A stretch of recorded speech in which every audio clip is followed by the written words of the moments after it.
Welcome back, guys. Lots of good news. My interviews have gone well, and I have another one with a higher level manager in February. In fact, I have another one today, this afternoon, with Amazon. Very exciting stuff. But no one cares about that. What's way more important is we have hit 200 subscribers. Let's go! On top of that, my first Reverend Insanity video explaining the sovereign immortal body has hit 1,000 views, and that's super awesome. In all seriousness, thank you so much for all of your love and support. I hope to grow this channel into one that is both entertaining because of the content I cover as well as what I can add to it. Before I get right into it, please hit the like button for the YouTube algorithm. Your participation in these videos is largely in part why I make them. I love the community I have gathered here, and I love spending my time reading every comment on the videos. Thank you for all of your love and support. Let's get it.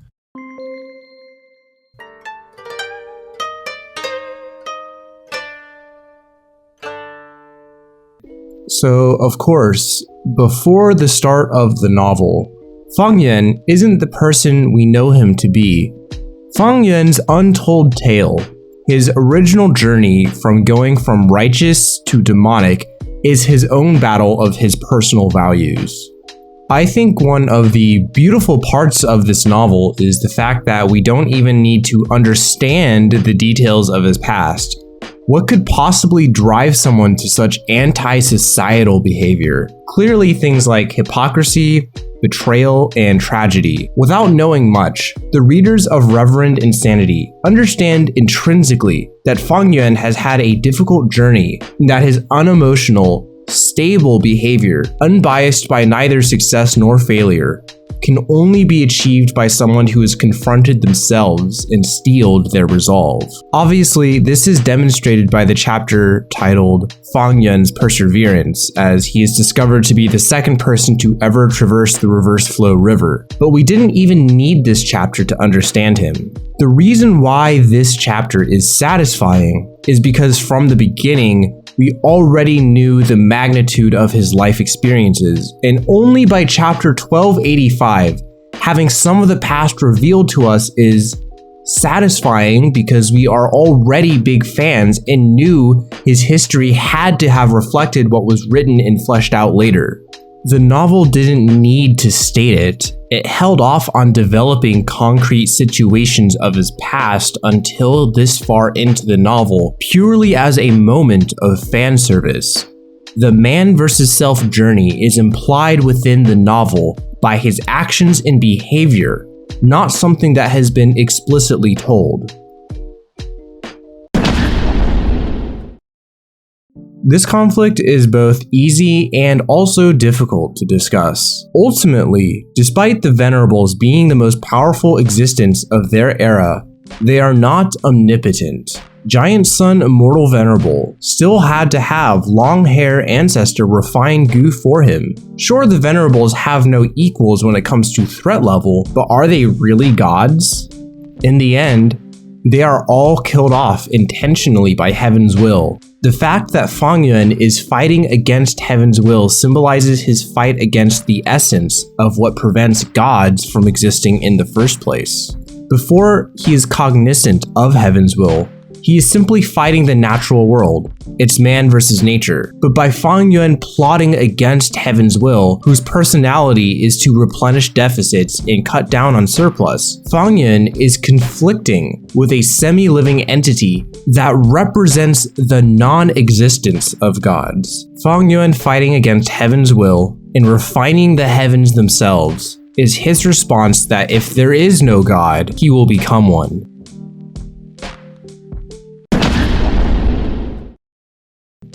Hot take, goo, immortal killer moves, and goo formations are all technology at work.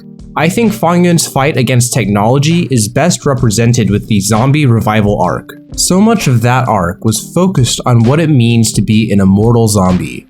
What are the mechanics of true life versus just being undead?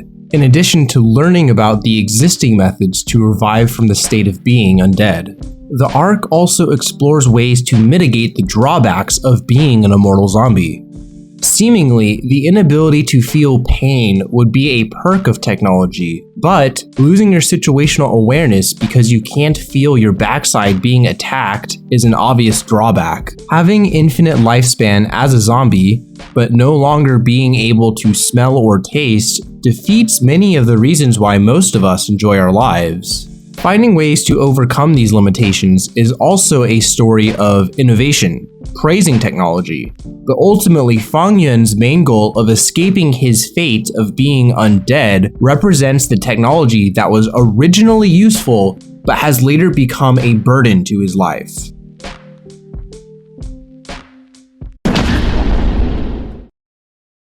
This topic could be approached in several different ways. Fang Yuan defies his former reality every day in the Goo world. As a human from Earth, the fact that he has magical abilities already defies his previous reality, but that would be too easy of an answer. Here's a more satisfying one. Fang Yuan surviving as a mortal is man versus nature. Fang Yuan's ascension in becoming a godlike figure, and his conflict with heaven's will, the manifestation of the world's natural phenomena into a semi-conscious being, represents his conflict with the force that ensures that there is no God. Surely he was shaken whenever it was that he found out that the Venerables were not all-powerful, but were simply as mighty as the world would let them be. Therefore, his fight against heaven's will is his response that if there is no God, he will be the first. However, this is just a means to an end, and his fight with heaven's will only exists because of heaven's will's existence as an element of the world in the first place. Fang Yuan's fight against reality is the fact that he is seeking eternal life, a feat that so far has been impossible even for the rank 9 Venerables.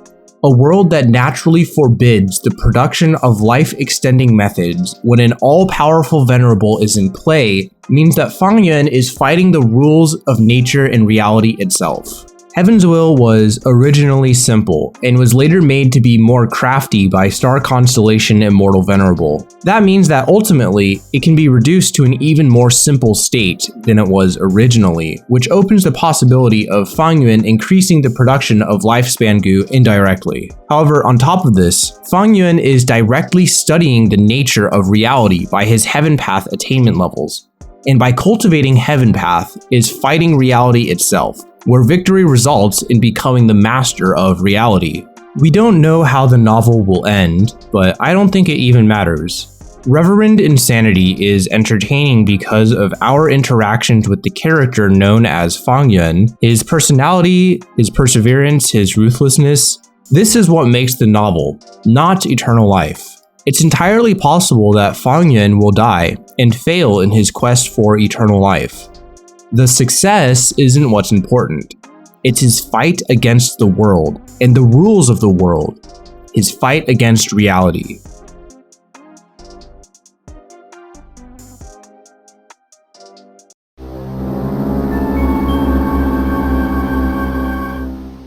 Ah, yes. We have made it to the grandest and most elusive conflict. Reverend Insanity is Gu Zhenren, but Gu Zhenren is also the author. What a predicament. As we all know, Reverend Insanity was banned in China for promoting anti-societal values, and whether you like it or not, actions that lead to the instability of society is illegal in China, for better or for worse. The novel was erased from Qidian, and the author got into some trouble. Ultimately, he was forbidden from continuing the novel for a period of time, which has led him to start a new novel, Infinite Bloodcore.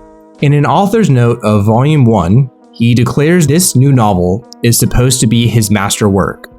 He intends to show the world that authors that publish online can create a literary piece that is competitive with the classical authors of the past, and has invested many months of studying classic literature for his success with this new novel. He has stated that it won't appeal to everyone, as the purpose of his new novel is not cheap thrills, but a slow burn with a large payoff, making the entire written work a work of art as a whole. But what about our hero, Fang Yuan? With what has been written in Reverend Insanity so far, we know that as a character, Fang Yuan will stop at nothing to achieve his goals. We've seen his ruthless actions, and we've seen his fights against greater powers, extracting benefits when possible and intentionally retreating when weak. A flawless performance by our beloved main character. But what we didn't expect to happen was that Fang Yuan's ruthless pursuit of his goals caused so much destruction that his own author was caught in the crossfire. While writing Reverend Insanity, Gu Zhenren created Fang Yuan, and on his path of bloodshed, insurrection, and defying the powers that govern all living beings. In his relentless pursuit to the top of the food chain, without care of death, destruction, and real-world consequences of his actions, Fang Yuan inadvertently attacked his own creator, resulting in the temporary destruction of his own timeline and universe. And I think that fits his character perfectly. From within the novel itself, Fang Yuan would absolutely be willing to destroy his home back on Earth if it meant getting closer to his goals in the Gu world. Fang Yuan would not shed a single tear if his actions in the Gu world somehow led to the death of his original parents on Earth. Therefore, when considering the outside influences of culture and location, and the real-world consequences of the novel's existence in our world, I think Fang Yuan satisfies the requirements of man versus author via his actions and behavior in the story known as Reverend Insanity, as not even the destruction of his own author would prevent him from taking actions that lead him directly to rising to the top. So that's it, guys. Reverend Insanity and ultimately Fang Yuan's life experiences contain every kind of literary conflict, which we mostly see throughout the novel, but at other times are merely implied. Classical, modern, and postmodern. The inspiration for this video came to me recently as I was falling asleep, so I was sure to write it down even though it was late at night. Once again, sorry for the delays. Once I finish recording this and processing the audio, I will be going straight to editing this in an attempt to get this uploaded on time. No promises though. In case anybody is wondering, with my recent successful interviews, I may actually find some full-time work in this time of chaos. I just needed to take some time out to prepare and perform well for the people who have the power of hiring me. Friendly reminder to like the video as it lets YouTube know to promote this video to other people who enjoy it. And thanks again for 200 subscribers. Thanks for all of your love and support. It really means a lot to me. Because of your continuous engagement, I will keep making videos in an attempt to entertain you all and share things that I find fascinating. I am the Content Savant. Thank you for watching and have a wonderful day.